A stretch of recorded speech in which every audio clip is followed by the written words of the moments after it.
All right, everyone, welcome. Anyone here? Did you guys enjoy that last, who was here for that last panel? Awesome. Right now, we have an amazing speaker, Paul Nison. I just had an opportunity to meet him recently. We've been meeting by email, and I did an interview with him, and I got so much response from that interview that it was incredible. Sometimes we get some response, and people always say they have good response, but this interview had really good response, and the reason why is because Paul seems to have this knack to really break it down in a way that people understand, and even in his fast New York style kind of delivery, people still understand him, and I will stay around for a little bit to translate in case anyone needs that, right? So anyway, Paul Nison is going to talk about the daylight diet. He's going to talk about digestion. He's going to talk about his own personal story, and I imagine you're going to get a ton of information. Before I do formally introduce him, I have to give this special announcement here. I don't know if it's special, but some people, let's see. Please check and see if you want an item at the silent auction. Some items have not been picked up yet, so if you guys did get an auction ticket, the registration office will close at 5 p.m. today. So 5 p.m. if you won, that's it. So go get and check it out. Check because they're not going to tell you because it's silent. Yeah, silent. Some lost items have been found. So if you've lost anything, children, all right? Some items are still lost. If you have lost an item, please check registration to see if it's been turned in. If you found the item, please turn to registration so it can be claimed. But anyway. So that's all. You've registration offices down by there. But Paul Nison is an incredible person. You guys are going to learn a lot from him tonight, the afternoon. And please give him a warm round of applause.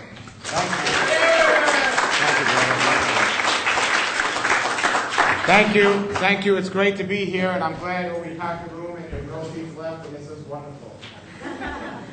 Okay. I'm going to talk about my new book right now. I don't have a lot of time, but it's an important message. Who has heard the message before? I've been on my book tour for a while now. The Daylight Diet. Okay, great. My new book will be coming out next month, and I have some other books and information that talk about the Daylight Diet. But I first want to talk about how I first learned about the Daylight Diet, because I was a person who, even after eating a raw food diet, continued to overeat and eat the majority of my foods at nighttime. And I felt better, but I didn't feel as good as I knew I could have felt. And I want to talk about this message, and I wrote this book because I see a lot of raw fooders not too healthy. As a matter of fact, the majority of people that switch to a raw food diet today are worse after they're raw than before they're raw. Because they think, well, the food's raw now, I can eat all I want. You know, and they're overeating to begin with, and now they're even eating more, and it's creating a big problem. You know, when I got involved into this many years ago in a raw food lifestyle or the health lifestyle, because I was diagnosed with a disease called inflammatory bowel disease, also known as inflammatory bowel disease, colitis, or Crohn's disease. And I went to all the doctors, and they told me that there was no known medical cure. And they were right. To this day, there's no known medical cure for inflammatory bowel disease. But just because there's no known medical cure doesn't mean there's no cure. You know, I have found out that the doctor didn't know the answer, because doctors will not have a cure for disease if they don't know the cause of disease. But I know the cause of disease, and I found out if we eliminate the cause, to cure as you get better. So health doesn't begin with what we add to our diet, it's what we eliminate. Everyone say eliminate. Eliminate. Now say it with enthusiasm. Eliminate. Great. We have to eliminate the cause to be better. So the first thing I did to get better was I eliminated my doctor. And right away I felt better. Now, since I am from New York, let me clarify, I didn't eliminate her, I just stopped going to visit her. Just want to clarify that. And then I started to introduce more things in my life that were going to help me. And I started off by moving out of New York City because it was so stressful and everyone there talks too fast. So then I decided to move to a more stressless environment, and this was about 18 years ago, and I chose West Palm Beach, Florida. Now, when I moved down there 18 years ago, there wasn't too much stress going on down there at that time. People knew how to vote down there back then. And I'll never forget, I kept seeing this van passing my house, and on the side of it had a word I couldn't pronounce. So one day I got curious to see what that was about, and I followed that van to see where it was going, and it went to a health food store. And it was the first time in my life I've ever been to a real health food store. I've been to many fake health food stores up to that point, but never a real health food store. And I'm not going to focus on the negative, because I don't like to focus on the fake stuff and things like that. I'll just give you the initials to the fake health food stores, GNC, and things like that. So then I found, the van stops and the back door swing open very slowly, and I see about 6 of the most sickly-looking people I've ever seen in my life practically fall to the back of the van. And I'm waiting to see what happens. The front door swings open. I see this healthy fellow come out of the front of the van. And he starts walking towards the health food store, and they start following him in a single line. Now, I want to know what was going on, so I just followed the line, hoping this fellow couldn't count too well. And we got to the front of the health food store, and he says, I'm going to show everyone what's the healthiest things in a health food store and what isn't. And all I was thinking was, I hope he doesn't take us off the produce department, because I hated the taste of fruits and vegetables. Take a wild guess where he took us. He took us right over to the produce, and he says, here it is. Fruits and vegetables, this is all you need to eat to get well again. And I'll never forget, I asked him, I said, what happens if we don't like the taste of fruits and vegetables? I'll never forget, he looked me right in the eye and he said, who are you? and I told him who I was, and I told him I had something called inflammatory bowel disease. He said, we can get rid of it with no problem. I said, but I don't want to take my colon out. He said, why would you say something crazy like that? I said, because that's what my doctor told me is the only way to get cured. And he said, no. He was from a place called Hippocrates Health Institute. And he taught me about the raw food diet and lifestyle. And I was like 90% sure I was going to do this when I heard about it. But I like to be 100% sure. So before I was going to go through with it, I still had to hear it from one more person. So I called my doctor up in New York City to see what she thought about it. And when she told me it wouldn't work, I knew I was on the right track. That fellow, by the way, I became very good friends with. He was the first person I've ever met who's been eating the raw food diet, and now I've met many more. I've been doing this for quite a long time. I'm on my 8th book now. But that fellow was Brian Clement, who was just up here a little while ago. You know the guy with the short haircut? No, that was the guy that was just up here a little while ago. You know, I know him so well, I even have an impression of him now. You follow? Now, if you haven't seen Brian, it might not have been funny, but if you've seen Brian, you say, that's Brian. But anyway, so I went to Hippocrates Health Institute. I did the program, and I've been teaching the Hippocrates lifestyle to many people all over the world and so on. And a lot of people do it and they get well, but I'm noticing a problem within the whole raw food movement in general, other than all the confusion you just had up here with all the people thinking different things. But the problem is, I've always said people are eating way too much.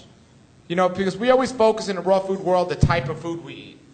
You know, right, this type or this type. But more of the problem is we have to understand, just because it says raw, it's not a panacea. And there's so many people that are eating a raw food diet that are not doing as well as they could be. You know, I actually found a way to make a lot of money. You know what it is? My sense of humor is so dry, I'm going to sell water at my lectures. But you know, nobody's going to buy it because they can get water for free, right? But what I'm going to do is I'm going to take a bottle of water and I'm going to write raw right on the water. Now it's raw water, so now it's really special. And all of a sudden, everyone's going to spend a lot of money. And I'll even charge a lot of money and put it in a cold glass bottle. And then people will really spend a lot of money on it. Just because it's raw does not mean it's healthy. You know, and I see people eating raw foods. Not only are they eating the types of food, but they're eating too often. And even more important, they're eating the wrong times. Now, we might not have ever heard, well, what matter does the time we eat? Well, you could eat the same exact thing at 12 o'clock in the afternoon or the same exact thing at 12 o'clock at night, a nice raw salad, but it won't do the same exact thing in the body. We have to understand when the sun is out, digestion is best, but when the sun goes down, digestion slows down. But people don't get this concept. Years ago when I wrote my first book, I interviewed a fellow named Dr. Fred Bishey. And Dr. Fred Bishey's been eating a raw food diet for a very long time, and he told me over and over again, to understand true digestion, you have to understand daylight and darkness and how it works with our food. And he always told me that, and I had no idea what he was talking about. He said, to understand digestion, you have to understand daylight and darkness. Well, I had no idea what he was talking about until about 7 years after that, I was giving a lecture, and I spoke all over the world. I've been to every state in the United States except 2 of them. Sad and unhappy, and I don't plan on visiting those states anytime soon. That's all right. So I've been, somebody got it. They go, oh. So I've been to all these different states, and I was in Michigan about 7 years ago doing a lecture, and there was a fellow in the audience, and he said, Paul, your book is the 2nd greatest health book I've ever read. And I said, I find that hard to believe, because my book was the best health book. So usually they pick that up. Anyway, I found that hard to believe, and I said, well, what's the greatest health book you've ever read? And he goes, I'll tell you on 2 conditions. He said the first condition is, he goes, matter of fact, I'll give you one. But the first condition is before you develop an opinion about the book, you read the whole book. I said, well, how can I develop an opinion about it unless I read the whole book? He said, well, you see, Paul, there are some people that apparently skim through books and then they think they know everything the book says.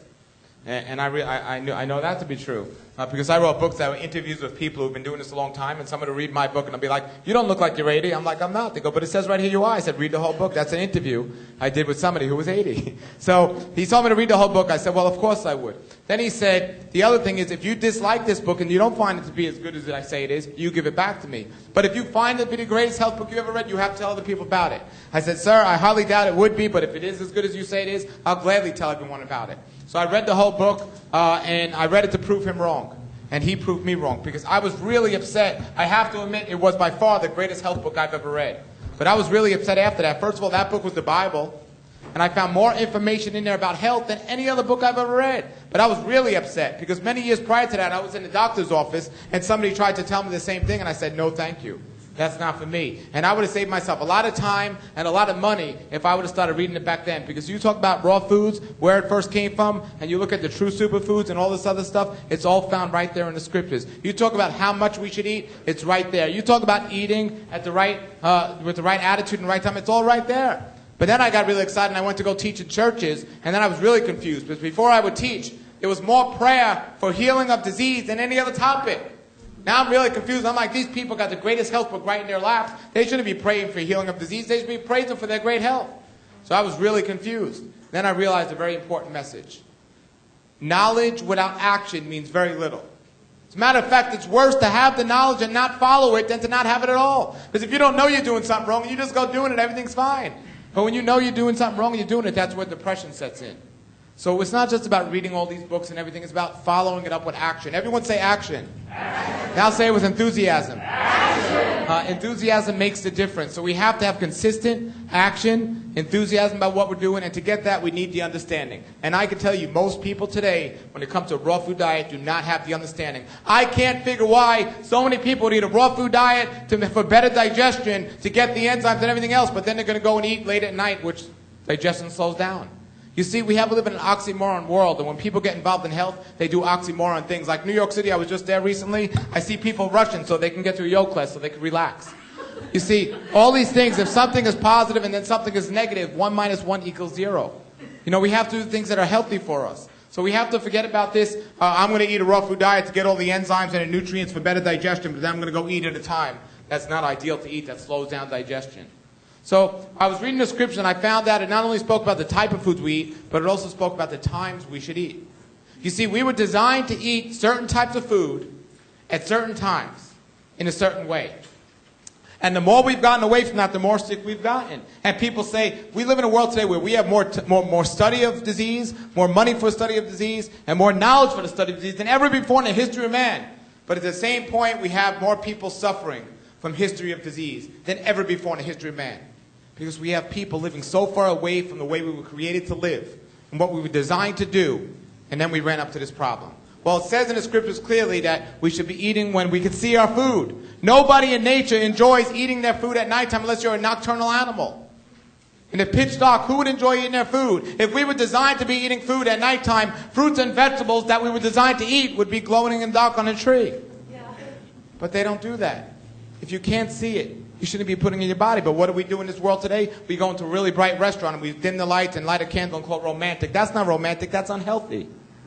But that's what the marketers do to us. They trick us into thinking it's okay. But the majority of the people eat the majority of the meals late at night. They even have something out there now called late night eating disorder, where people eat the majority of their foods late at night. And they're putting on weight. They're not digesting their food. We live in the most obese time than ever before, the sickest time than ever before. Even people on a raw food diet. And I tell you that if you just change the time you eat your food, regardless of the type of food you eat, your health is going to improve tremendously. But on top of that, if you eat the highest quality food, the real raw foods, the raw, ripe, fresh, organic fruits, vegetables, nuts, and seeds, you're going to be even better. You're going to do even better. But it's not about just saying I'm raw and going ahead and eating all this garbage and eating it at the wrong time like a lot of people are doing. Yes, that might be an improvement if you were eating garbage all throughout the night. Now you're eating healthy food all throughout the night, but still, you want to keep evolving. You want to keep moving in the right direction. And it is a hard thing for people because, you know, there's even something called sleep eating disorder. It's when people actually go to bed, go to sleep, they get up, they don't wake up, but they get up in the middle of the night and they go and eat without knowing it, and then they go back to sleep or go back to bed, and then they didn't even realize they got up, and then they wonder why they put on weight, why they're not feeling well and everything else. That's a true disorder, sleep eating disorder. There's only one thing worse than I could think of than getting up in the middle of the night and eating and not knowing it. You know what that is? That's getting up in the middle of the night and eating and knowing it. And that's what most people are doing today. So I realized that I wanted to research, I wanted to write a book, and I was researching my book, and I ran across a fellow's work. I always look at books from the past, and I ran across a fellow's work from 1870. Now we're going to see how many people I know about American history. From 1870, this fellow was talking about the daylight diet, and even before that, people would talk about the daylight diet, because they didn't have light before that, or way back before that, so people weren't eating in the dark. As a matter of fact, in jail, people are on this daylight diet because lights out, right? And people go to sleep early and everything else. I should come out with a book called The Jailhouse Diet, right? But homeless people, they don't eat late at night. I'm going to come out with a book called The Homeless Diet because they eat frugally, they don't eat late, they don't have four walls confining them when they sleep. So, which is good, they get fresh air. But I found this book called Talks About People's Stomachs by a fellow named Dale Lewis. And I got a first edition copy from 1870. And I quoted this book so much in my book, The Daylight Diet, that I decided I have to do something. So I decided to reprint this book.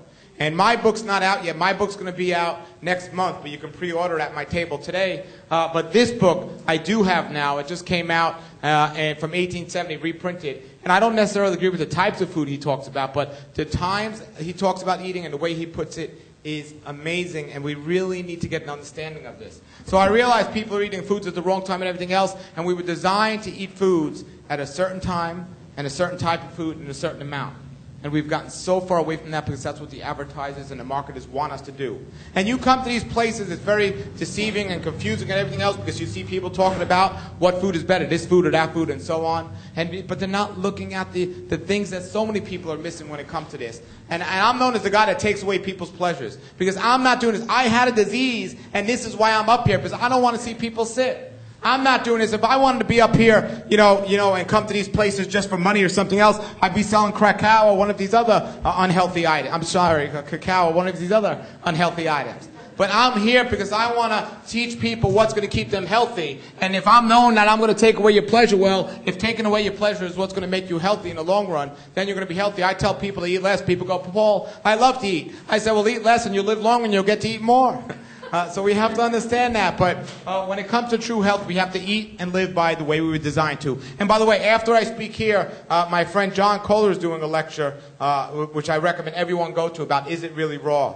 And he teaches people how to really know. But I'll tell you how to know right now. The true superfoods in nature are the food you can put in the ground and they'll grow up into more food. The fruits and the vegetables, the nuts and the seeds. Not if something's in a bag container, box, can, or bottle, or can, you got to think, is that real? Should that really be in my body? Those are not the real superfoods, especially if they don't have an expiration date on it.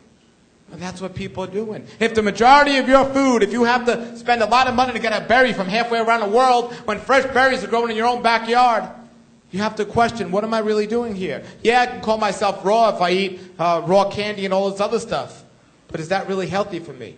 So I'd like to see everyone eating a live food diet based on a diet that consists of raw, ripe fruits, vegetables, nuts, and seeds, eaten in the right amount at the right time. And that's going to be, the time is going to be the same for everyone, but the amount's going to be different for everyone. But still, there's something called temperance, and that's what we don't seem to understand. The stomach is the size of a fist. Yeah, and we could eat certain foods, and the better it digests, the better we're going to feel and so on. But when you go eating more than your body can digest, the rest becomes waste. And when you eat at a time the body can't digest it, it becomes waste. So when you're overeating late at night, you're wasting your health away, and you're just filled with waste and so on. But instead of saying, hey, I'm just going to eat less and not eat at night, what do people do? They'll go and buy some special cleanse, and they'll go, I just got to cleanse and do all this other stuff. Why spend more money and waste more time? Why not just eat less and eat at the right times? I could tell you the only way or the best way we should determine what's going on in the body, there's 3 ways. How we feel is not necessarily the best way to determine what's really happening in our bodies, because our body has an amazing power to adapt to our environment and our diet and so on. For example, somebody could smoke a cigarette the first time and they'll cough, but 3 months later they could be smoking a cigarette, packs of cigarettes, and not coughing. Oh, they'll cough later in life, but they can get by with a time where they're not coughing. You see, the body has this amazing power to adapt, so by going how we feel is not necessarily the best way to determine what's happening in our body. There's 2 great ways. One way is by monitoring our blood work.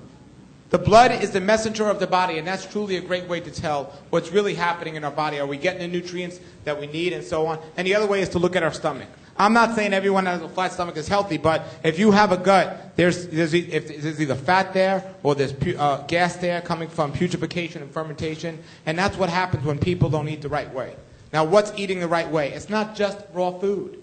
There's a big problem. See, we've been designed to eat a certain way, and there are certain laws of nature. No matter how far we try to get away from them, we can't get away from them. But people still try. For example, gravity. I can take a pen in my hand and let go, and it's going to fall. The laws of gravity cannot be defined no matter how hard people try. So that's just one of the examples.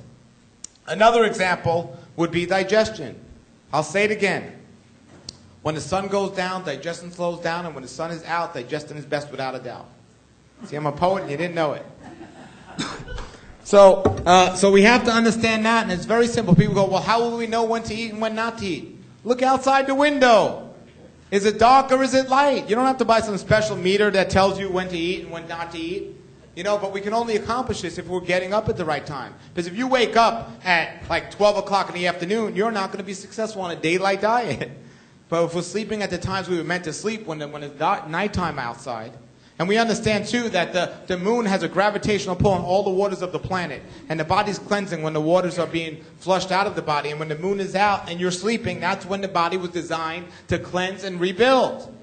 And when the sun is up, that's when digestion was designed to work the best. But we have people today doing the complete opposite, and they're getting themselves into trouble. Yes, the type of food we eat is important. But I'm here to tell you, regardless of what diet you try to eat, regardless of what you try to do, if you stop eating when it's dark outside, at stage 1, there's 3 stages to the daylight diet. That's stage 1. You will see a tremendous difference in your health. And I have so many people, every single person I've told about the daylight diet, who's pre-read my book or seen my videos, every single person that's tried has nothing but 100% success in accomplishing their goals. Losing weight, gaining energy, even some of them wanted to put on weight, feeling better, and overcoming disease. There's not one doctor in this world that could say, I have 100% cure for disease, but I could tell you 100% of the people that have tried the daylight diet had nothing but success. I've only told 2 people, though, so I'm working on that. No, I told more than that, and I was one of them. No, I told more than that, but I'll just give you a great example with me. I've always had a gut. Even after going raw for 15 years, I've always had a little gut. And people, I remember people on the beach said, I drink a lot of beer and stuff. I never drank beer. I just always had a gut from the putrefaction and the fermentation of food. Then I went on a raw food diet strictly. I always felt better when I tried it out. Then when I went on strictly, my waist went. When I was eating a cooked food diet or the standard American diet, my waist was 33.5 inches. Then on the raw food diet, it was 31 inches for 15 years, 31 inches. On a 100% raw food diet, eating the way most people eat today. Then I finally got on a daylight diet, and now it's 28.5 inches. But here's the thing. My waist shrunk, but the rest of my body stayed the same, which I wanted to, because a lot of people shrink too much. So I wanted that to happen. It was my waist that went down. Now, there are some people that have issues. They have the very skinny waist, and they're not absorbing their foods well enough. But we understand when we eat the way we're designed to, everything works the way it's supposed to work.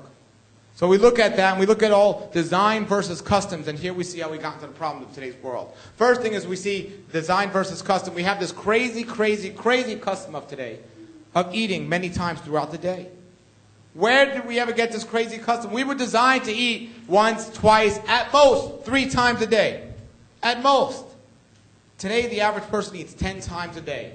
Now, some people say, well, I don't eat that. Understand that anytime you put something in the body, it has to work. Whether you call it a snack, a dessert, a meal, or whatever you want to call it. Anytime you put food in the body, it has to work. Well, what we got this crazy custom was in the late 80s when this crazy theory of counting calories came along that confused more people about nutrition than anything else ever before in the history of man. People started counting calories in food without realizing each food, the calorie is different in each food, and the amount needed for every person is different. So all of a sudden, people were all confused, and now the market is wanting to sell people more food, and the drug company wants to sell people more drugs, and the doctors wanted more patients. So they said, you know what? We'll tell people to eat many meals throughout the day. Even if they're not hungry, we'll tell them to eat often. We'll tell them to graze throughout the day. And I can tell you one of the worst things to do for health is to eat one meal on top of another meal on top of another meal before the last meal has digested. But that's what we have today, and that's what we have people doing. And I have to say, well, I have to eat many small meals throughout the day. First of all, anyone that says that is really not eating small meals. Second of all, we have to think about, well, where did this crazy concept come up and why? People say, well, I want to keep my metabolism fast and I want to keep it moving. Don't you understand when you speed your metabolism, you speed your aging? And the key to health is slowing it down? People go, yeah, but I don't want to put on weight. Well, if you weren't eating so much to begin with, you wouldn't be putting on weight. We slow down, 2 meals a day, 3 meals at most. People say, you know, I tell everyone there's a difference between a habit and an addiction. A habit is when we do something on a regular basis that we enjoy. When we find that it's bad for us, we break that habit. We stop doing it. And addiction is when we do something on a regular basis that we enjoy. When we find that it's bad for us, we make excuses to keep doing it. And I hear all the excuses so people can keep indulging in their foods and eating all the time. They eat and everything else. Some people say, well, Paul, what if I work a nighttime job? How can I be on a daylight diet? Well, I say, I know people that work all day and they only eat at night. So work all night and only eat in the day. You'll be fine.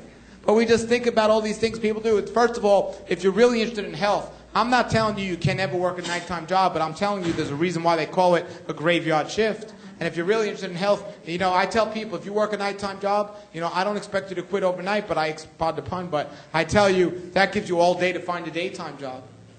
You know, so we have to understand that. We have to understand what true health is. People say, well, Paul, I need to eat more because I'm into extreme sports. And I'll say something like, well, you know what? You know, extreme sports is not really conducive to a healthy lifestyle. If you're training to run a marathon for one time in your life, and that's a great thing, and you have to eat a little bit more during that time, that's wonderful. But if your life revolves around running marathons every week, that is not healthy for your lifestyle. Just because we can do it doesn't mean it's a good reason to continue doing it. One of the most important things I'll tell everyone, and I tell you to write it down, it's one of the most important things you'll hear, is just because you have gotten away with doing something this long doesn't mean you should keep doing it when you find out it's not good for you. Just because you have been doing something and have gotten away with it doesn't mean you should keep doing it when you find out it's bad for you. I've been eating at nighttime my whole life. But when I found out it was bad for me, I stopped, attempted to stop, and I finally stopped. I know a lot of people say, oh, I always eat at nighttime and I'm doing fine. That's great. Now stop because you know it's bad for you. Just because you've gotten away with it, don't keep doing it. And then you're, well, what if I got blood sugar problems and everything else? Well, probably the reason you have blood sugar problems is because you're eating so much and so often and so late. Don't take care of the cause by treating the problem. Treat the cause of it. And then you'll start feeling better. Now, this isn't easy. That's why I developed 3 stages to do this. But we look at this other crazy custom of naming our meals. Where did this crazy custom ever come in from? When I look at the scripts, I see people ate 2 times a day. I tell people, instead of naming our meals, why don't we count our meals? The first meal of the day, the second meal of the day, and maybe somebody might want to say the third meal of the day. But no one should ever say my 4th meal of the day. But that's what people do. And remember, anytime that we're going to eat something, the body has to work. There's no such thing as, well, can I snack between meals? No, that's a meal. Your body's working. So we have to understand now we got this crazy custom of naming our meals, and we got the first meal is breakfast, which is probably the only real name meal because you're fasting. When you eat, you break your fast. Am I talking too slow for everyone? Great. Okay. So we got the. So does everyone understand me? Okay. You follow? Okay. That's Brian. Okay. All right. So we understand this, and so the first meal is breakfast. You know, and that was always a common meal, but breakfast wasn't what it used to be. It used to be people would get up, they would walk, they would do their activity, work for their food, and then they would eat. They would get up with the sun when the sun came out, and then they would eat a couple of hours later. Today, people are falling out of bed with food in their mouth, and they call it breakfast. You know, it's a completely different thing. And the ideal time to eat your meals is the 3rd hour and 9th hour of daylight, which we'll talk about later. But you get up with the sun, and you eat 2-3 hours later, so 8 o'clock your first meal or whatever, depending when the sun comes up. And then the 9th hour is going to be between 2 and 4 o'clock, depending on the season. Because each day is not the same length. But then the second meal was always, if we look back in history, the second meal was always served at noontime. It was the biggest meal of the day, and take a wild guess what it was called. I'll give you a hint. People used to dine at noontime. It was called dinner.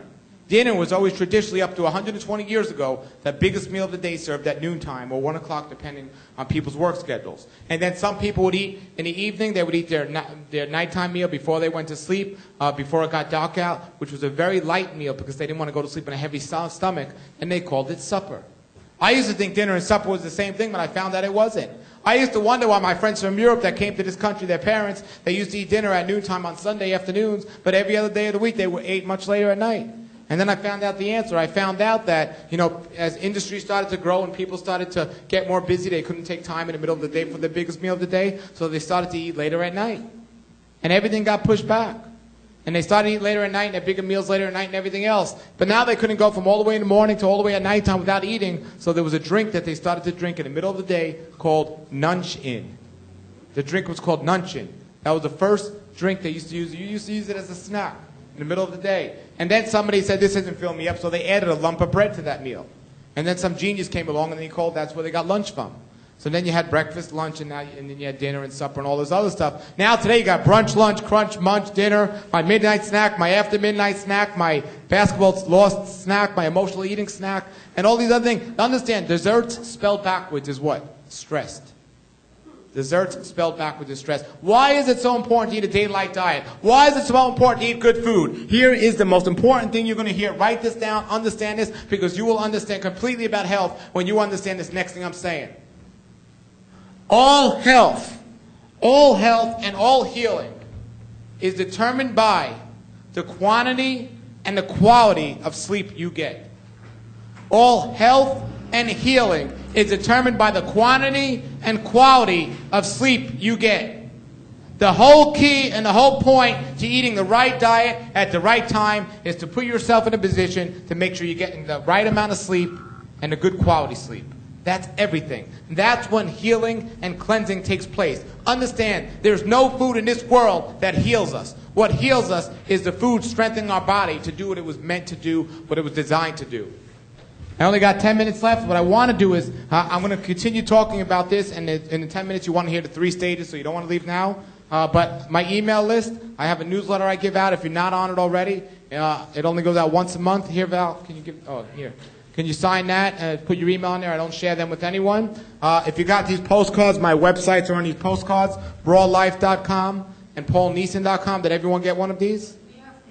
I have DVDs and everything else, but at my table, the only thing I have on my table over there is this book right now, which is an important read to set you up for when my book comes out next month of how to understand it and how to read that. And a new Tanya Sabaska wrote a book called Quantum Eating, which is also about the daylight diet. She wrote the forward for my new book, and I have a couple of those on my table as well. And I do have some CDs on my table of the Formula for Health. I also have a video show every single day. I have a new video posted Monday to Friday. It's called the Raw Life Health Show. And you could just go to rawlifehealthshow.com and subscribe on there. Or you could just go to my paulnison.com site and you hit that and you get there.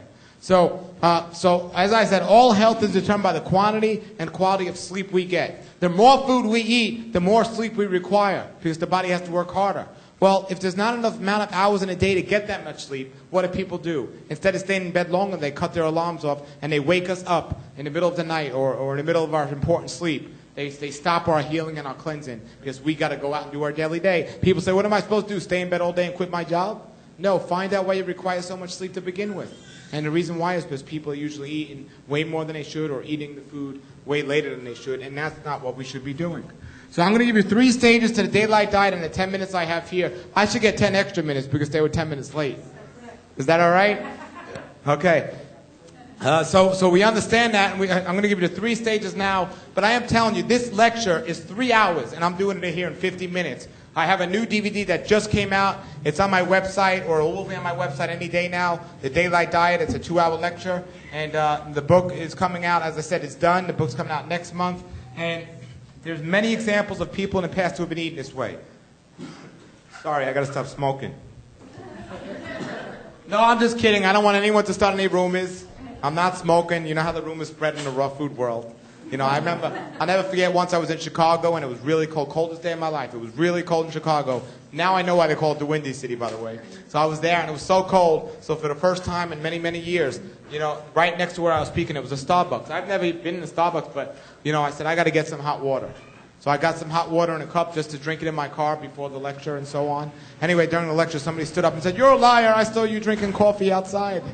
You know, so I don't smoke, I don't drink coffee, you know, I don't curse and all that stuff. And I don't drink, I don't do any of that stuff. Oh, darn it, I left my cigarettes at the bar. Darn it. Okay. No, so we understand a day like that. Here's the 3 stages. Step number 1. Step number 1, or stage number 1, whatever you want to call it. Get out of the habit of eating when it's dark outside. Get out of the habit of eating when it's dark outside. I don't care how much you eat in the daytime. As a matter of fact, overeat during the daytime. Eat as much as you need when it's light out so you don't have to eat when it's dark out. Now, we don't stay on stage 1 forever because it's still overeating, but it's breaking one of the deadly addictions we have is eating when it's dark outside. People say, well, I can't be social on this diet if I don't do that. Yes, you can. I go out with people that eat all the time. I'm just the only one not eating, and I'm the only one that can have a normal conversation at the table without spitting food out of my mouth and everything else. I'm like the designated non-eater instead of the designated driver because after we eat, I'm the only one that feels good enough to drive home and not feel sick or something else. So you can be very social on this diet. It's not a problem. It's not going to be a problem. So get out of the habit of eating when it's daylight outside. I mean, when it's nighttime out. So the next stage 2, people say to me, well, Paul, I hear what you're saying, but what if we live in Alaska when it's always daylight or something in the summer? Does that mean we can go ahead and eat as much as we want whenever we want? No. Then you would go to stage 2. And stage 2 is stop eating at nighttime, but also now only eat your meals as much as you need between the hours of 8 a.m. and 5 p.m. As much as you need between 8 a.m. and 5 p.m. so you don't have to eat after that. That's step number 2. Now it's getting a little more challenging. And then step number 3, the ultimate way to do the daylight diet, the ultimate way to eat the way we're designed to, not only does it make you feel better and give you more energy, but it makes you talk very fast. Okay. The ultimate way, what? Somebody told me to say what? So what? Somebody said say what? What? Okay. The ultimate way to eat the daylight diet is stage 3. And stage 3 is eat not at nighttime, only eat between the hours of 8 a.m. and 5 p.m., but only 2 meals a day. Only 2 times a day. If you want to do 3 a day, even do 3 a day. But step 2 is eating as much as you want during 8 and 5, so you don't have to eat after that. So step number 3 would be only eat 2 times a day. Only eat 2 times a day between the hours of 8 and 5. And then you'll start seeing all the improvements. And I am serious, which you don't see me being serious too often. I'm serious that everyone that's tried this has had tremendous amount of success. And give it a try because, you know, a lot of people in the raw food world, you know, are running into issues, and this is nothing new. This has been around here for, this guy wrote this book in 1870. I encourage you to get this book. Again, I don't agree with the types of foods, but the timing and the way he puts it is amazing. And I quoted that book so much in my book. You know, I said, I'm just going to get it reprinted, and I ended up getting it reprinted, and I wrote the forward for it and everything else. What's the name of it? It's called Talks About People's Stomachs. And Dale Lewis, by the way, was I'm going to get this right. He was prohibition, where they stopped the liquor. They didn't want any liquor. He was one of the leaders of that movement in the United States, and he actually was successful for a long time.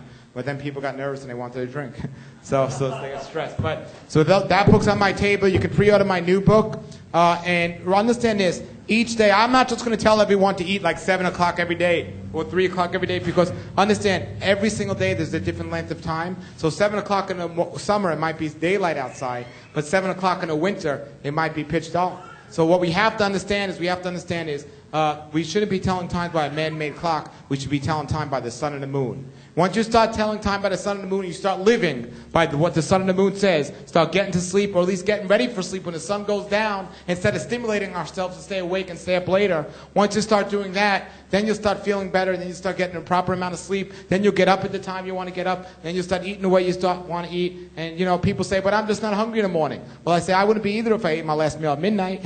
But if you eat your last meal at a decent time, in the morning when you get up and you do your little activities, then you're going to be in the mood for food. You know, and the foods that we should eat, the raw, bright, fresh, organic fruits, vegetables, nuts, and seeds, I'm not going to argue about that. That's the best foods we need. However, when you dehydrate it, put it in a bag, box, contain a can, if you want to eat those, and sometimes that's one thing, but if that's the majority of your diet, no, you're not on a superfood diet, you're on a stupid food diet. Because that's not the best foods for your body. We have to listen to nature. The real superfoods, the food you can put in the ground, they'll grow up into more food. If it wasn't considered food 100 years ago, it shouldn't be considered food today. And if it has to pass your car window to be considered food, you definitely shouldn't be putting that in your body. So we have to start getting right, and we have to start doing this the right way, the way we were designed to, not the way this diet or that person or this book says to do it. You know, the best thing you could do is just go out in nature and see what nature will produce, and eat it at the times where we were designed to see it, and then we'll be healthier. By the way, don't eat with sunglasses, because the same thing happens. It's like eating at nighttime. It's like being in the sun at night. It's being in the sun with sunglasses induces sunburn, because it tricks your body into thinking it's nighttime. Well, the same thing will happen when you're eating with sunglasses. So, you know, people say, well, it's too sunny. Well, then don't eat if it's too sunny. But eat at the right time, the right way, and you'll be fine for it. And check out my website, my newsletter, my Raw Life Health Show. Every day there's a new video on there. All these people that are up here are great friends of mine. I've been working with them for years, and they're all good personal friends, and all the people here are. Please go to John Kohler's event right after this one. I don't know what room it's in, but yeah, go check them out in that small little hidden room in the back there. Everyone stand up. Everyone stand up. Before we close, we're closing. We live in a crazy, backwards society today. This world is so backwards, but understand you could change that. But we have to use our body to our fullest capability, and we just don't even do that. If we're not using our capabilities to our fullest that we were designed to, well, how in the world are we going to get the best health that we were designed to have? We have to understand there's more to health than just food. There's more to it than just our diet. There's emotional and spiritual health, but even for our physical health. We need fitness, we need air, we need exercise, but we just don't get that. So we're going to start off right now with a couple before we end. I might be a minute late, but that's okay because you owe me 10 minutes. Give me 1 minute late, okay? Thank you. Okay, understand we're going to do some exercise. Exercise is another word for movement. But the first thing, we don't even breathe to our full capability. So everyone, right now, we're going to breathe for the first time in many years to our full capability. Everyone take a really, really deep, deep, deep breath. Deeper. And if you're going to buy my book, let it out. Okay, no, I'm just kidding. Everyone let it out. Now everyone, we got to stretch. We got to use our body. Everyone stretch as high as you can. This is the position I'm usually seeing people in New York, okay? I'm just kidding. I'm just kidding. Now we got to, you can put your hands down, Simple Paul said. So now next thing we can do is we got to understand we need to move. However it is, we got to get that lip moving. So everyone, now somebody always messed this up, so I have to hear you acknowledge yes. When I count to 3, I want everyone to clap as loud as and fast as they could 7 times. Does everyone acknowledge they understand that? Yes. Okay. When I count to 3, I want everyone to clap as loud as and fast as they can 7 times. You ready? 1, 2, 2.5, 3. Thank you very much. I just wanted to make sure I got a standing ovation. Have a great day and a great night. Thank you.